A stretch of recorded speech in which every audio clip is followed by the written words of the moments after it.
For Christ's sake. This is the first day that Ammon doesn't have school because they've started Christmas break early because of the virus like surging or whatever. So it's the first day Ammon hasn't had school on a weekday in like ages, months.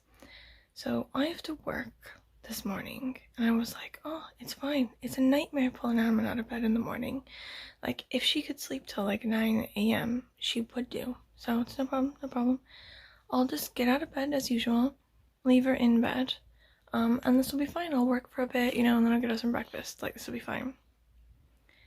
The one effing day she doesn't have school, she's up with me.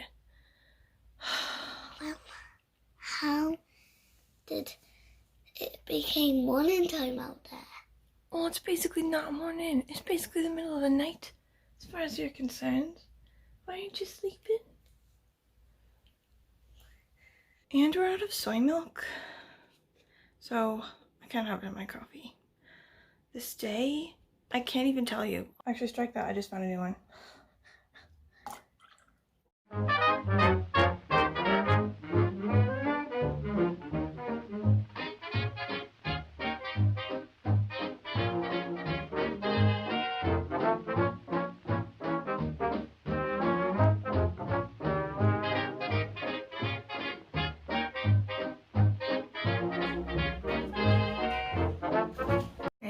I do have a half day for this day because I knew that once the spike got up, I wouldn't be able to work anymore.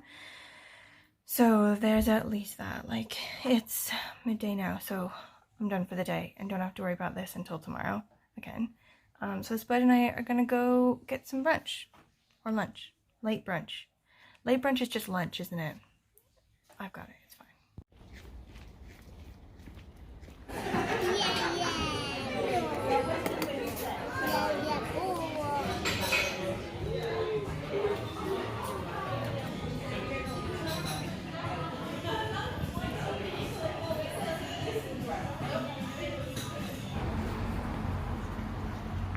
I saw this one in one of Anwan's magazines and it looks really good. You know, Sean the Book Maniac's page 112 test. For the things she'd experienced, the really uncanny thing was tomorrow would be the anniversary of Primrose's disappearance. Halloween.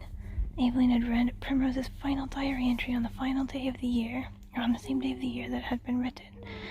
Also, if Primrose had believed, rightly or wrongly, that someone or something was after her, then it seemed more than just a coincidence that she went missing shortly after. Hang on, huh? Do you think this one would be good? Mom, that was on an old magazine. I know. Do you want to get it so we can read it?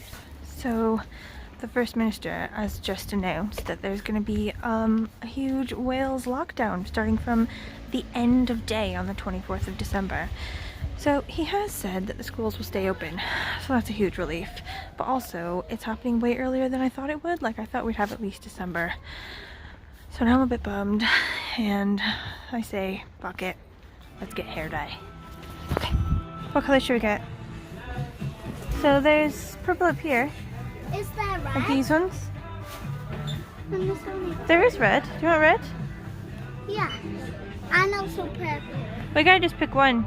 We can't get complicated. Whoa, look at this grim reminder of life. And my eyes are big. Some stuff. Yeah, that'll do. Let's do this. Okay. Right, okay, I'm just gonna walk you through what's going on here. This is what my father would call, in sort of darker, less woke times, the hillbilly method. We don't really call it that anymore. Now we just call it the Heather's wing and shit method. Basically, this is for anyone who either can't afford the hair salon or just can't be dealing with fighting all the people to get their hair done before we go back into lockdown. Okay, what's happening here is we're covering our hands in order not to get dye all over them, but we don't have gloves because the pandemic has taken all those. So we're just going to use some of these sandwich baggies that I've had in my cupboard for about 3 years since I stopped using plastic. You could actually just skip this step, seeing as how the dye will just get all over you anyway. I find that it's pointless having gloves on with the amount of dye that just gets everywhere. Okay, here we have the part where you're going to use a brush and some foils. Just kidding, we don't do that in this method. Here we're using plastic baggies to rub the dye on the hair at random. Just get it really in there, just squish it really down.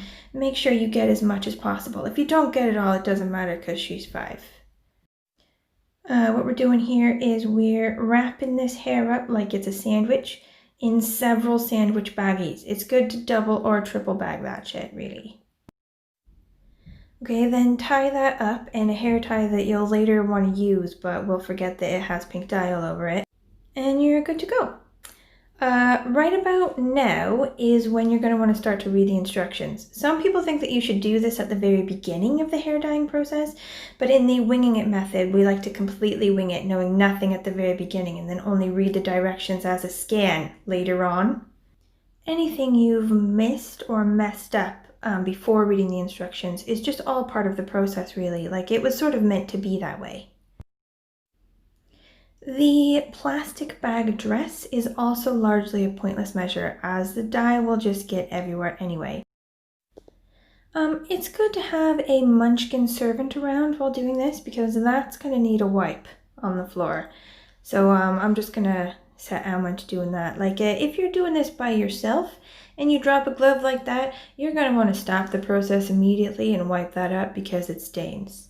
It will also stain your skin if you don't wash it off immediately, or if you do. If you have tattoos, this will be a very good accent to those. And if you don't have any tattoos, I would recommend getting them as soon as possible, or else the dye on your skin will look weird. Okay, so I'm really liking my book, the one that I'm reading at the minute, called White Sky, Black Ice by Stan Jones. So this is one that I'm reading both for the Bias Breaker Readathon, which is happening until the 20th, and also for Bert's 90s book club, my so-called book club, past story time. So it's really good. It's about this guy. He's a state trooper. He works in Alaska, and he's working in like a really sort of remote rural part of Alaska that's like mainly Inupiat people, like indigenous people. And he is Inupiat himself, but he was adopted out by white people and lived in Anchorage, and like grew up in Anchorage in like the city. So then as a state trooper, he's been like transferred to work there for a bit, and he's like, okay, I'm only here for a year and then I'm just gonna leave because he doesn't like there. But he still has like a pretty close relationship with his birth mother. So he does have family there, and he does like have these feelings of, oh, maybe I do like it here, like maybe it is beautiful, maybe like it is where I belong. But he mainly is like, I don't know where I belong, I'm like neither, you know? So anyway, all these people in this village start killing themselves, and everyone's just like, that's what happens this time of year, you know? Like, just people get drunk and kill themselves, like it's just normal. Like, it's a really grim like reality about suicides. But this guy, this cop, Nathan Active, he's like looking at it and he's like, actually this doesn't make any sense. Like, it looks more like people were murdered.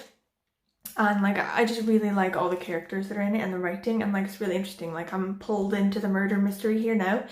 Like, his mother's really funny. She's like really like teasy. Like, everything she says is just like teasing the shit out of him. Like, there's this guy who's a pilot whose like name is Bill, but everyone calls him Cowboy, and he's like the only one who can land a plane in certain places, and he's like constantly got a cigarette in his mouth, and he's just like really real talky. Like, he reminds me of, what's that? Oh, Lin-Manuel Miranda, when he played the Texan guy in Northern Lights. Do you know that show, that like BBC show? Anyway, it sort of reminds me of him, and I really like that. I really like the characters. It's going really well. I'm really enjoying it. Shit, I read my book for too long, and now the hair tie's been in too long. Okay, ta-da! What have you got here? What have you got, babes? Give it a flutter. Like this. Awesome. I like rock and roll. Okay, we'll go with that. Do We'll I rock and roll. look rock and roll? Sure, babes.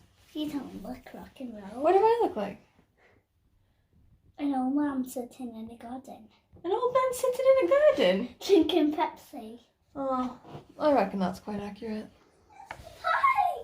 I got me uppy. He's got me uppy. Sorry. I'm sorry, mate. Hairs off the neatly wrapped paper to find 4 lifelike dolls. She sets them on the floor and the dolls start to dance. But Uncle Drosselmeyer still has one last present to give.